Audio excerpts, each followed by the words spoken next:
തെരഞ്ഞെടുപ്പ് രംഗം എ.പി. അബ്ദുള്ളക്കുട്ടിക്ക് അത്ര പുതുമയുള്ള കാര്യമല്ല. എൽ.ഡി.എഫിനൊപ്പവും യു.ഡി.എഫിനൊപ്പവും തെരഞ്ഞെടുപ്പിനെ നേരിട്ടിട്ടുണ്ട് അബ്ദുള്ളക്കുട്ടി.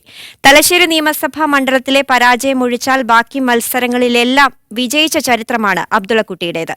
1999 ആദ്യ ലോക്സഭാ തെരഞ്ഞെടുപ്പിന്റെ അനുഭവങ്ങൾ പങ്കുവയ്ക്കുകയാണ് അബ്ദുള്ളക്കുട്ടി അന്നൊരിക്കലിൽ. 99 കണ്ണൂരിൽ നിന്നും ലോക്സഭയിലേക്ക് ആദ്യമായി മത്സരിക്കുമ്പോൾ അബ്ദുള്ളക്കുട്ടിക്ക് പ്രായം 32 വയസ്സ്. ചെറുപ്പത്തിന്റെ ചുറുചുറുക്കും നിറഞ്ഞ ചിരിയുമായി മുല്ലപ്പള്ളിക്കെതിരെ മത്സരിച്ച ആ തെരഞ്ഞെടുപ്പ് കാലത്തെക്കുറിച്ച് ചോദിച്ചപ്പോൾ അബ്ദുള്ളക്കുട്ടിയുടെ മറുപടി ഇങ്ങനെ: ആ ചിരിയെല്ലാം പോയി. ഇപ്പം നല്ല ചിരി പോലും ഇല്ലാത്ത ഒരു പ്രായമല്ലോ. ഈ നരച്ച താടിയും അതുപോലെ തന്നെ മുടിയൊക്കെ കൊഴിഞ്ഞ് ഒരു പ്രായം ചെന്ന സമയത്താണ് നിങ്ങൾ ചോദിക്കുന്നത്. അതുകൊണ്ട് പഴയ കാര്യം നിനക്ക് നല്ല ഓർമ്മയില്ല. എന്താണ് മറക്കാനാവാത്ത ഓർമ്മയെന്ന് ചോദിച്ചപ്പോൾ ഓർമ്മകൾ പലതും മറവിയിലേക്ക് മാഞ്ഞുപോയെന്നായിരുന്നു മറുപടി.